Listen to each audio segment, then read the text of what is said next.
তো ফ্রেন্ডস, আজকে আমি তোমাদের সামনে একটা অন্যরকম ব্লগ শেয়ার করছি। যেটা হচ্ছে, আমি তো সবসময় তোমাদেরকে বলি যে আমি কাজে চলে যাই। আমাকে একটা কাজ করতে হয় বাড়িতে, তাই ঠিকঠাক ভালো করে ভিডিও করতে পারি না।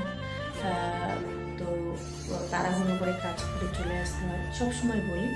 তো আজকে আমি তোমাদের সঙ্গে একটু ছোট্ট করে শেয়ার করব আমি কি কাজ করি, কোথায় কাজ করি, সেটা একটু তোমাদের সঙ্গে শেয়ার করবো। তোমরা একটু ধৈর্য ধরে ভিডিওটা দেখে নিও, ছোট্ট একটা ব্লগ। তো চলো স্টার্ট করি।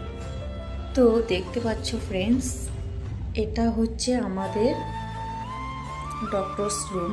একটাই রুম নয়, অনেকগুলো রুম রয়েছে, তার মধ্যে এই যে একটা রুম।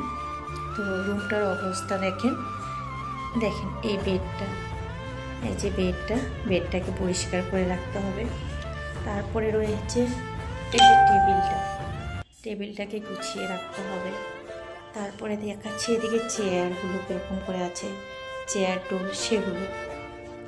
তারপরে আমি মেঝেটা দেখাবো, সব কিছু এলোমেলো হয়ে আছে, এদিকে অনেক কটন পড়ে গেছে। তো এই হচ্ছে আমার ডিউটিতে জয়েন করার পর এখন আমি এই সমস্ত পরিষ্কার করে নিই, তারপর তোমাদের সামনে আসছি। সো হ্যালো এভরিওয়ান, তোমরা সবাই কেমন আছো? আশা করছি তোমরা সবাই ভালো আছো এবং সুস্থ আছো। তোমাদের আশীর্বাদ এবং ভালোবাসায় আমিও ভালো আছি। তো দেখো বন্ধুরা, একে একে আমি চেম্বারে প্রত্যেকটা জিনিস গুছিয়ে নিচ্ছি।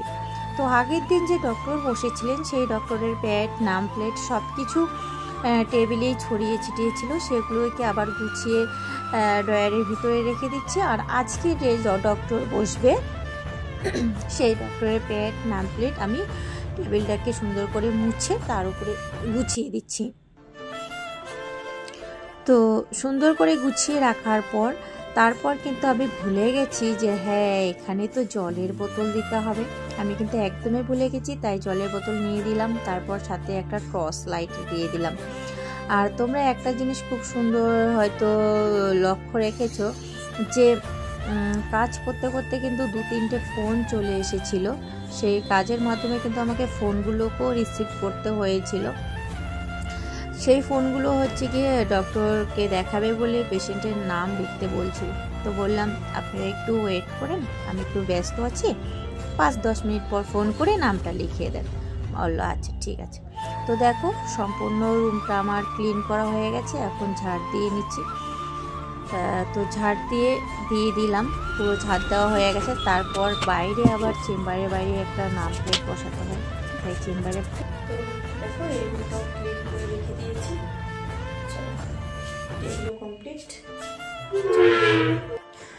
তো প্রিয় বন্ধুরা, এই ছিল আমার সকালবেলার চেম্বারে এসে ফার্স্ট কাজ। চারিদিকটা সুন্দর করে পরিষ্কার পরিচ্ছন্নতা রাখা, কারণ অনেক পেশেন্ট আসবে, তারা এসে বসবে। বেডটা যদি ভালো না থাকে, বসার সোফাটা যদি দেখতে ভালো না থাকে, নিজেকেও খারাপ লাগে। তাই সেটাকে একটু পরিষ্কার করে রাখলে সবার একটু ভালো লাগে, তাই সেটাকে পরিষ্কার করে রাখি। আর আমার ভিডিওটা যদি ভালো লাগে, অবশ্যই একটু লাইক, কমেন্ট, শেয়ার আর সাবস্ক্রাইব করে